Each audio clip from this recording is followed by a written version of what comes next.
everybody, it's Femtrooper, and today 14 other YouTubers and I are going to tell you about the best JRPG parties.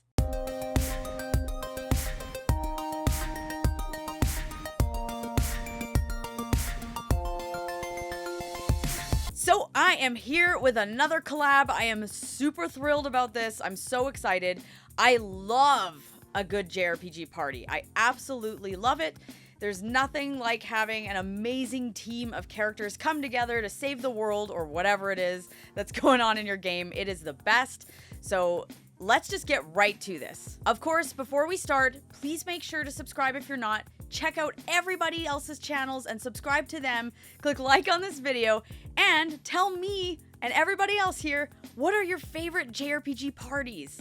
Without further ado, let's go. Hey, what's going on, everyone? This is Taylor from TheGamingShelf, and thanks, Paige, for having me on to talk about an awesome JRPG party. And today I want to talk about one of my favorites, and that's the party from Dragon Quest XI. I absolutely loved how unique each character was. They each had their own distinct personality, each one wildly different from each other. In fact, they're sisters, and they couldn't be more different. The cast was just so memorable, each one getting their own little moment in the story that I loved. And I got so attached to them over the course of the adventure because I felt like there was a real sense of camaraderie throughout the game. Like whenever we hit a new story point, each one had their own perspective on what was going on. And when the adventure was over, I was sad to say goodbye to all these wonderful characters. And I loved almost every single character from the party, but there's a handful that I loved more than most. And to start with, Serena and Veronica, those sisters are so hilarious and fun. You know, Serena is kind of the quiet healer, but then she kind of turns into a badass in Act 2. Veronica's so sassy, always questioning authority and always making a scene. I loved Jade. I loved her dichotomy of being sweet, but then turning around and being a badass at times. Great party member, not to mention, she's hot, what can I say? And then Sylvando, just this huge flamboyant personality. I loved whenever he was in a cutscene and shared what he had to say, and there's that part where he leads a parade at one point that's just hilarious. And he has a really compelling backstory with him and his father, and not to mention being a solid utility character in combat. So that's my thoughts on the party in Dragon Quest XI, one of my favorites. It's going to be hard to top in Dragon Quest XII, or really in any JRPG, but super excited to see what everyone else said. Thanks once again, Paige, for having me on, and I hope to see you guys over on my channel, The Gaming Shelf.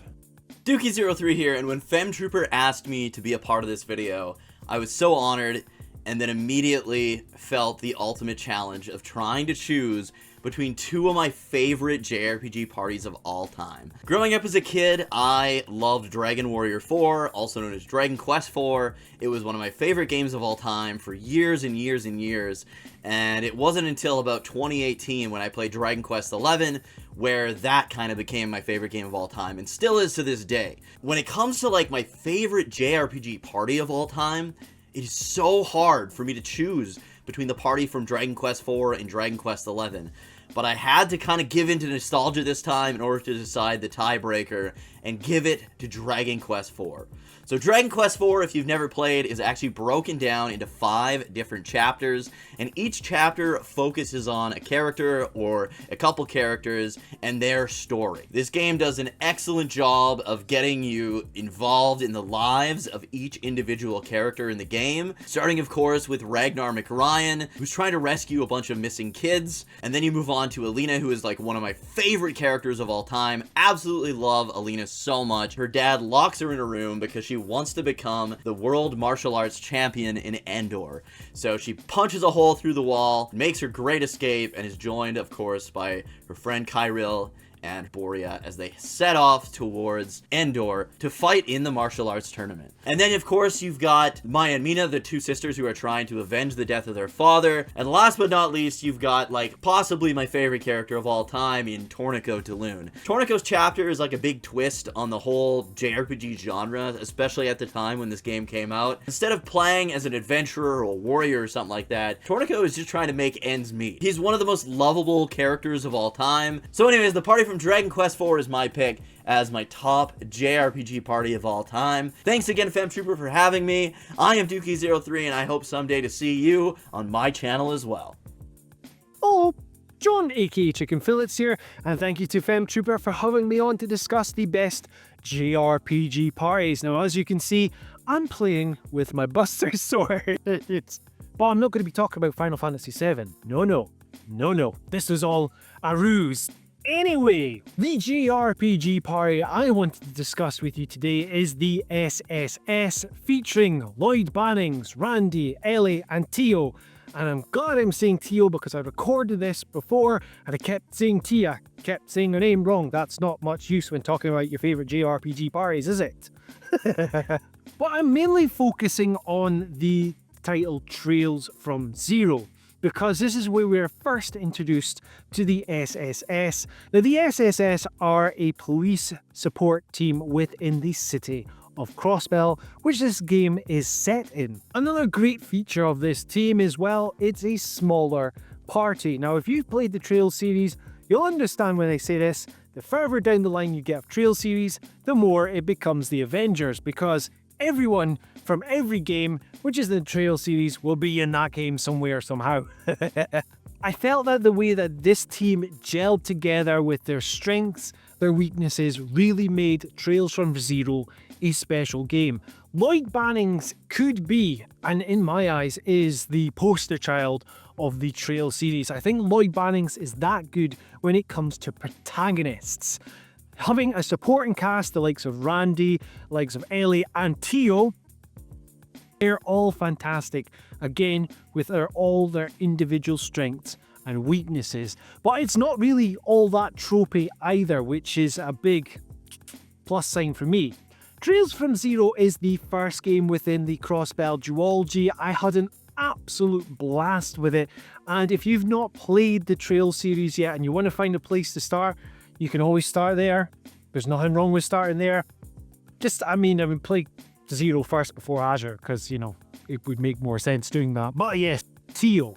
However, if you want to be a part of the best JRPG party of all, well, please make sure to subscribe to Femtrooper and maybe join the side quest party of myself, chickenfillets, over at my channel. And thank you once again to Paige for having me on. This has been John, aka chickenfillets, and until next time, tatty bye. Hey guys, Nishquik here from the channel Nishquikpops, and thank you so much, Paige, the Femtrooper, for having me on this collab to talk about our favorite JRPG parties and casts. And I have to go with a very interesting one, one that I've not heard many people talk about, and that is the Shepherds from Fire Emblem Awakening.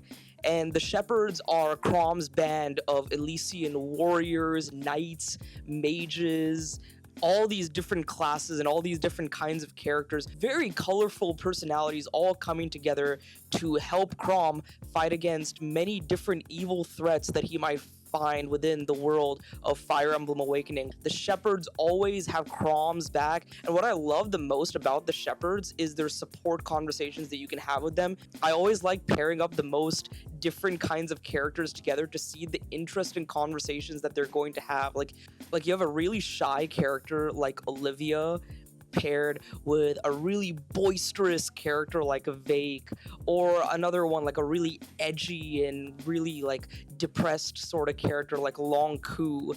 And I paired him with another character with also a similar kind of troubled past, whose name is Cordelia. And seeing these really interesting support conversations blossom from these very colorful, well-written, dynamic characters is very interesting. Some of them can be a little tropey, but that's just your average JRPG dialogue and JRPG archetypes you have in the mix. And every now and then, sometimes I go on YouTube and watch these support conversations just to remind myself what these characters were like and just to see those really interesting conversations. And this game is one of my favorite games of all time. So these characters are also sort of like my comfort characters in that way as well. So that's why I love them so much. So anyways, thank you so much for having me on this collab page. And if you guys enjoy Nintendo and RPG content just like this, check me out on my channel, Nishquikpops. I'll see you guys there. Have a great one. Hi there, Femtrooper. Thank you so much for having me on. Hi there, everybody else. I'm David over at the channel davidvinc, and today I want to talk about one of my favorite parties in gaming, and that is the party from Lunar Silver Star Story Complete, the original for the PlayStation. I love the relationship between all the characters here. You have the love story, the blossoming love story between Alex and Luna, and how just how sweet they are whenever they first meet up, and they're just kind of like little kids in love until, you know, the shit hits the fan and you have to go and rescue her. You also have Ramus, your little best friend there along for the ride, who's just kind of like money hungry and everything, but he's lovable and sweet. And before you do leave your hometown area, you meet the most punchable little twink ever, Nash, who eventually falls in love with like the cloistered good girl Mia, and their relationship is always fun to see as well. She kind of like puts Nash in his place. And speaking of putting people in their place, who could forget Jessica and her boyfriend Kyle? These two are ridiculous. They kind of like hate each other, but they also love each other. They're a much more mature relationship. You have some kind of immature relationships, especially with Nash and Mia, and then you have their more mature relationship where they argue like an old married couple. Whenever I say argue, I mean like come to blows. Like they're like punching each other out. Kyle just kind of wants to like go out and party and drink and just have a lot of fun, whereas Jessica, she really just kind of wants to settle down, and she doesn't know what to do with Kyle. And the thing is that what I really like about it is just how fun they have with each other. They're always kind of like at each other's throats. They're always just talking and laughing with each other. The relationship between them is funny, but it's also believable, and that is why it is my favorite in gaming. Thank you again for having me on, and I do hope to see all y'all at my channel, davidvinc. Have a good day, everyone. Hey, it's Fox from Inferno Fox Gaming. I am super stoked that Paige from Femtrooper invited me to join this fantastic collaboration with some other really great content creators. Thanks so much. Well, I thought of a number of JRPGs that have amazing casts or group of characters. I have to go with my number one choice, and that is Final Fantasy VI. This game has a total of 14 playable characters that can be included within a 4-person party at the end of the game. While this might seem like a lot, especially for a 16-bit JRPG that can run about 20 hours to beat, the story and narrative itself does a great job of fleshing out their various backgrounds and stories as the game progresses. While there isn't as large an amount of character growth as something seen with Final Fantasy IX, for example, it's clear that many of the main cast of this 6th entry do grow and change.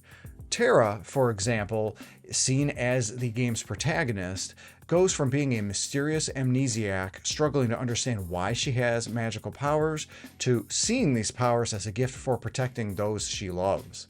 Locke, my favorite video game character of all time, goes from being seen as an adventurous treasure hunter with a white knight complex and a tragic past to reconciling said past and being able to move on and embrace the love of someone who is in the present and now. And that someone, Celeste, goes from being a disgraced major general of the empire the characters were fighting to realizing that life, even in a hollowed out husk of a world, is worth living when there are people, or even perhaps a single person, that can love and accept you for who you are.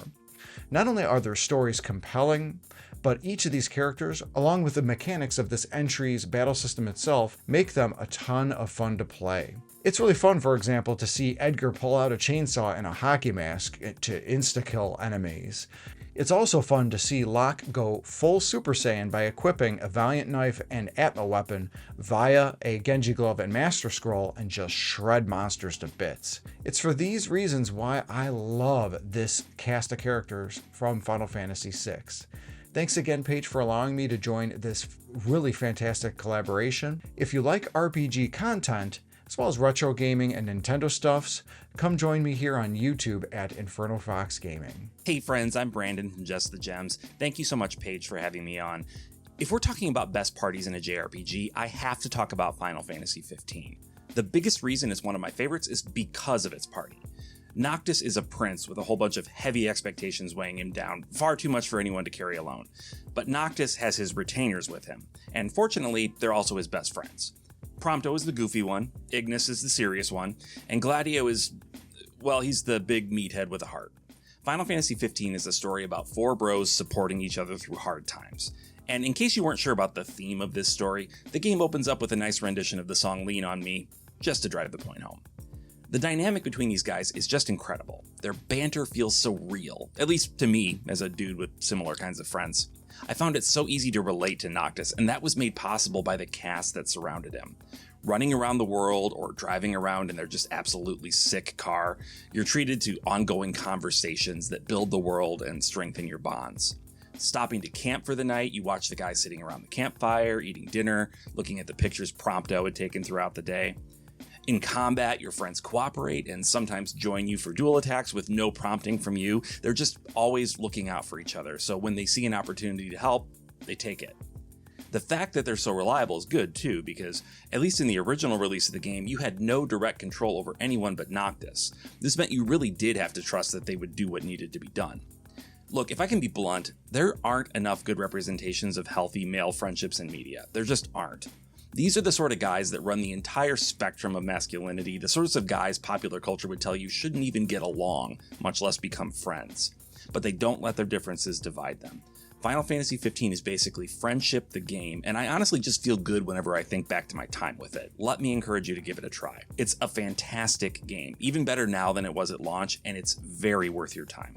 Hey everybody, Eric here. Thank you so much, Femtrooper, for having me on today to chat about one of my favorite JRPG parties, possibly the best, and that is Cloud, Barret, and Tifa. Not just in Final Fantasy VII, but Final Fantasy VII Rebirth. So in my opinion, Barret, Cloud, and Tifa form one of the best party combinations in Final Fantasy VII Rebirth due to the balance, synergy, and versatility of each member. Together, they pretty much cover all the bases in combat, ensuring that you're prepared for any challenge. Cloud serves as the all-rounder, excelling in physical damage, and of course, having access to some great spells. If you outfit him with some Curaga, and his ability to switch from normal attack mode to Punisher mode for more powerful melee attacks, and of course, magic for crowd control makes him the backbone of the team. Tifa is really interesting because she brings speed and a staggering potential to the mix. Her rapid melee strikes and ability to exploit staggering enemies allow her to rack up damage really quickly, making her the perfect offensive powerhouse to bring down some of the more difficult enemies more quickly. And Barret rounds out the group by serving as the tank and the ranged attacker. With his high HP and abilities like cover that he can learn, enable him to absorb damage while keeping pressure on enemies at a distance. So overall, the team is really great at covering pretty much all types of enemies, ranged attacks with Barret, staggering with Tifa, and keeping the physical attack momentum up with Cloud. And aside from that, they are just the pinnacle of the story of Final Fantasy VII. This trio is emotionally resonant. Barret, Cloud, and Tifa represent the heart of Avalanche and the core themes of Final Fantasy VII. The dynamic they have adds layers of depth to battles, making every encounter feel very personal and connected to the story if you play with that core team, which is how I prefer to play. And altogether, this team strikes the balance perfectly between offense, defense, and utility. They're not just mechanically optimal, but also really deeply and emotionally engaging for story reasons. It's going to give you a great combination of strategy and emotional connection throughout your journey.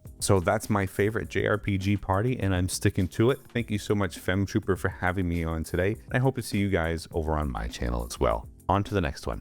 What's going on, guys? Uppernimbus here. So when Paige had asked me my favorite party from a JRPG, I had to go with none other than the original party within Xenoblade Chronicles. Now, what I really love about these guys is the interesting dynamics you get between all of the different characters within your party. Now, I won't be talking about every single character because there may be a spoiler or two involved, but pretty early on within the game, we do form the trinity that is Shulk, Reyn, and Sharla. Now, these three together have their own unique and special connections and amazing interactions. You've got the bromance between Shulk and Reyn, and then having Reyn and Sharla's interaction together, that there's some type of romance bonding there between those two together. And what I really love is that whenever Shulk feels anxietized or he's really worried about the future, he's got his best buddy Reyn there to bring him back down to earth and to make sure that everything's okay. And then of course you start gradually adding in other characters such as Dunban and Malia, and Dunban's kind of this mentor figure to Shulk and somebody who's always been there for him since childhood. And we do get another funny sort of comedic relief type of character through the likes of Ricky. He's this cute little bouncy puffball kind of guy who really seems like super young and youthful, but in fact he's actually a dad to like 20 billion kids. You wouldn't expect it from a puffball like this guy. There's just so much to talk about, and it's really hard to cover everything and talk about every single character within intricate detail, but I've got to say that seeing the development of the characters within the party of Xenoblade Chronicles Definitive Edition through their sheer willpower of love,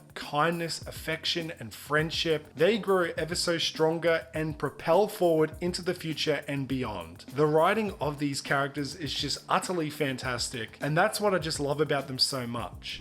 Paige, thank you so much for inviting me to this collaboration of yours. I had an awesome time talking about the party from Xenoblade Chronicles Definitive Edition. And as always with these collaborations, I look forward to everybody else's choice within this video. So until the next time, everybody, uppernimbus is signing off. Hey everyone, my name is Bo, and I run 2 channels here on YouTube. One is called It's Amiibo, and it's very similar to the kind of content Femtrooper posts here on her channel, as well as BoTalksGames, where I cover Nintendo news and rumors. I want to give a huge thank you to Paige for inviting me to be a part of this video. She messaged me asking what my favorite JRPG party is, and immediately I said Xenoblade Chronicles 2. One of my favorite games of all time is Xenoblade 2. It was my first time actually completing a Monolith Soft game, and a large reason it sucked me in so much is the cast of characters. This might be a hot take, I know people have their issues with Xenoblade 2, but I really do think this game has the best party in not just the Xenoblade series, but possibly any game that I've personally played. I obviously won't go into spoilers here, but Rex, Nia, and Morag in particular are extremely well written. Rex might be a controversial one. I get that. I know some people find him annoying. His voice is annoying. He says a lot of annoying things. He's young and doesn't really know how to handle a lot of the situations that are thrown at him. But him being a kid kind of in over his head is what makes his journey so enjoyable to witness. He starts off as a salvager following a simple code. Swim like a fish and drink like one too. That's the salvager's code. And seeing him grow as he meets more people is just great. I love Rex as a character, especially as you go on into Xenoblade 3 Future Redeemed. It just gets even better there. Xenoblade 2's pacing is very often criticized, but I appreciate those slower chapters as it really gives you time to just kind of get acquainted with the cast in a very intimate way. Nia definitely surprised me as well when I played the game back in 2018. Once again, no spoilers, but pretty much every aspect of her character is just perfect. And then yeah, there's Zeke and Tora. Zeke is an awesome addition, and Tora is, well, Tora is Tora, and I can respect that he might be too much for some people, but I think he adds a nice bit of a comedy to the game. But the great thing about Xenoblade Chronicles 2, and why, once again, I think it has one of the best parties, if not the best party in any JRPG I've played, is that it's not just literally its playable party members, there's a great cast of those, but you also have all of the Blades as well, most notably Pyra and Mithra. Their story, especially when given further context in the Torna the Golden Country DLC, is so captivating. There is definitely more I could get into, but I don't want to take up too much time in this video. Xenoblade Chronicles 2 has a top-tier cast of party members, my favorites of the Xenoblade trilogy, and one of my favorites in any game ever made. If you haven't played it, I highly recommend you give it a shot. And also, once again, a huge thank you to Paige for having me on this video. I hope to see y'all over on my channels, but also subscribe to Femtrooper because these videos are really good. What's up everyone, I'm Luca from feiitogaming, and just like most of you, I've played a ton of JRPGs, so it takes a lot for a cast of characters to stand out. But choosing one of my favorite JRPG parties wasn't hard at all. So let me tell you about the characters of Xenoblade Chronicles 3. There are many reasons why you might like a cast of characters. Some games have characters with great personalities, some have interesting backstories, and others are memorable for doing something epic. Xenoblade Chronicles 3, however, has all of that and then some. Simply the best thing about this JRPG party is their chemistry and development. You know, in the world of Xenoblade 3, 2 nations are at war, Cavus and Agnes. Due to certain circumstances, 3 Cavus and 3 Agnes are forced to work together, and that becomes our main party. It goes without saying that this doesn't quite work that well, because in the beginning they argue and they don't get along at all. But as the party continues their journey, overcome challenges and find a time to get to know each other, they start to realize what they have in common and question the reason for this war.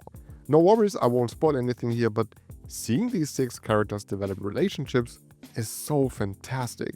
That's mainly because this game takes its time to make character development believable and relatable, and each character has their own pace at which they open up to the other characters. That's just brilliant writing. Again, no spoilers, but the fact that these relationships have a significant impact on the gameplay as well is proof for simply amazing game design. The result is a party I feel deeply connected with and emotionally invested in, and that just makes me care about these characters so much. Yeah, Xenoblade Chronicles 3 is a brilliant game, with one of the best characters in gaming. Thanks so much for having me, Paige. This was a really fun topic to talk about. Guys, make sure to subscribe to Femtrooper for more awesome and fun videos, and then come over to my channel if you like JRPGs, indie games and more. Alright, see you guys next time. Hey everyone, this is SuperDerek, and thank you, Paige, for having me on. When you think of Persona party members these days, you probably imagine a tight-knit group orbiting around the protagonist. The main character is the central hub, holding everything together. Characters grow, they develop, all because of you, the player, graciously deciding to spend time with them. But Persona 2 Innocent Sin is different. To me, this game represents the peak of Persona's character development before the split that started with Persona 3. What makes this game really stand out is the protagonist, Tatsuya, is not the one holding the party together. Instead, it's their shared story, shared history, their traumas, and their choices that they've made that form the glue. Growth in Innocent Sin doesn't just happen in a vacuum, and it doesn't hinge on you micromanaging social links. The development of the characters is fully integrated into the story itself, woven into the game's core themes of guilt, redemption, and the pain of remembering a painful past. I played Innocent Sin several years ago on the PSP, which is still the only official release that we've ever had here in the US. Even though some of the story beats have hazed over with time, the cast is what sticks the most with me. You've got Lisa constantly struggling to find her place between cultures, Eikichi, the larger-than-life wannabe rock star whose brash exterior hides his insecurities, Maya, the optimistic heart of the group who keeps everyone together with her resilience, and June, whose story is kind of central to a turning point in the game, so I won't go into it too much. But then there's Tatsuya. He's not there to fix them. He's just as broken as the rest of them, if not more, and his growth depends on his friends just as much as theirs depends on him. Innocent Sin makes you feel like this is a group that is healing together as equals. They aren't just archetypes or gameplay mechanics to max out.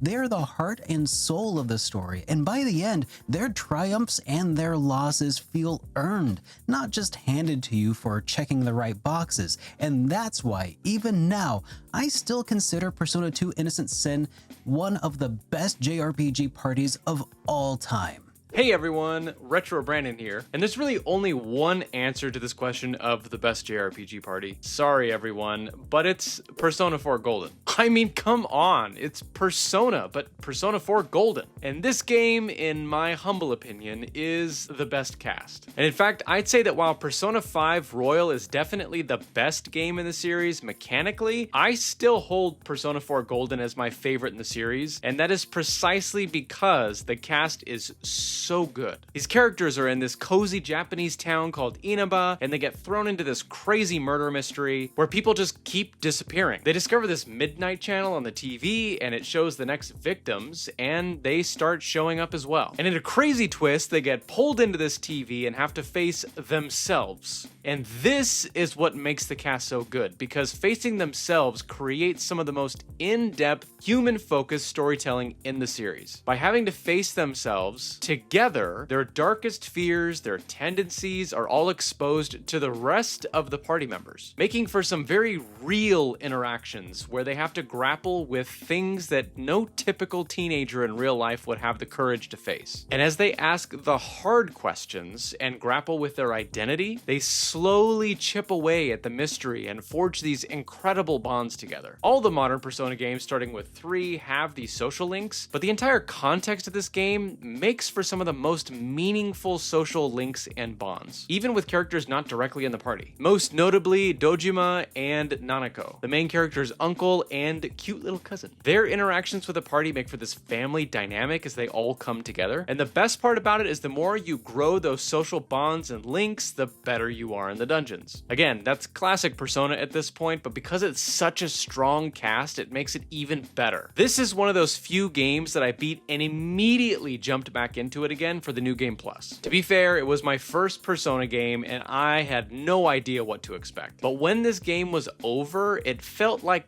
that feeling you get when you watch a really good show and you are sad. It's like you're leaving a group of people that you got to know. You know what I mean? When I finished Persona 4 Golden, I was not ready to be done. Best JRPG party ever. So thanks, Paige, for having me on, and if you haven't played this gem, it's all over the place. What are you doing? go pick it up. It's probably on sale too. Go get it. And if you're a fan of retro games with a major dose of RPGs and nostalgia, then check me out over at retrobrandon. See you over there. What's going on, everyone? Slam-zany here, and I want to give a huge thanks to Femtrooper for having me on to talk about the best parties in JRPGs. Now, when I'm asked this question, the first thing that comes to mind is none other than the notorious Phantom Thieves in Persona 5. Persona 5 Royal is celebrated as one of the most iconic JRPGs ever created, and much of its success can be attributed to its extraordinary cast of party members. The game's characters are a shining example of how depth, individuality, and growth can create a party that resonates deeply with players, elevating the experience to unmatched heights. One of the key reasons the Phantom Thieves stand out is their relatability and complexity. Each member of the group is crafted with a distinct personality and backstory, making them feel like genuine individuals rather than just simple archetypal figures. Their motivations are deeply rooted in personal struggles, allowing you to connect with their journeys on an emotional level. For example, Ryuji, the outspoken and fiercely loyal member of the group, is driven by his desire to rise above his tarnished reputation. Another reason the Phantom Thieves excel as a JRPG party is their chemistry. The group dynamic is lively, heartfelt, and often pretty hilarious, to be honest, creating an atmosphere of camaraderie that feels super authentic. The dialogue between party members is sharp and natural, reflecting the bonds they develop as they face challenges together. Their interactions extend beyond the battlefield as well, as the group hangs out in cafes, plans their heists, and supports one another in moments of vulnerability. This sense of community makes you feel like a true member of the team, invested in their shared mission and personal struggles. Persona 5 Royal boasts the best party in JRPGs because it masterfully combines engaging characters, emotional depth, authentic chemistry, and a unique sense of style that I've never seen before. Anyway, that's it from me in this one. Thanks again to Femtrooper for having me on, and I hope to see you all at my channel. And finally, we come to me with my pick. And no, it is not Earthbound, believe it or not. That party is just okay. I mean, there's no personality with really anyone in that game, so that's a huge reason it is not my pick. I was almost going to pick Dragon Quest XI because phenomenal game as we've seen, but I had to go with Like a Dragon, Infinite Wealth. I love Yakuza Like a Dragon, and it has a wonderful party, but in Infinite Wealth, you get more. You just get more characters. You get all the characters from Like a Dragon, which were great. They were so funny, hilarious, heartwarming. They all came together, and I love the ages of the characters. You know, it's not high school students. You were actual, like, middle-aged adults. Amazing. I love it, and they're so full of personality. And then you get more characters in the Hawaii section because you meet new characters, and they were great. Like, you think, oh, can they top the first game? Yes, they did. And then you get Kiryu. Kiryu is in the game. He is a party member. He is like 50% of the game. So you have him with all these characters you had from the last one. It was really neat to see them all meet and come together and be like best friends. I love this game, and the characters will make you cry. They will make you laugh. You will be upset because you feel what they are feeling. It's just a wonderful game, period. But I have to say, for all the JRPGs that I've played, and I've played a bunch, the cast in this game, the party, your main party, because you have a couple, but the main parties in this game are like phenomenal. It's great. It is so perfect and so well done. It's just, I recommend it so much. Thank you again to everybody who came in and joined me on this collab. It was so much fun. I'm so happy to have everybody on this. Just a really fun topic, and I wanted to see what everybody would pick, and it was great. We got a lot of variety here. Please remember to check everybody's channels out. I love every single one of these creators. They're amazing. They're great friends. So please go to their channels, check out their content. They all have awesome stuff that you guys need to see. And as always, thank you so much for watching, and I'll see you guys in my next video.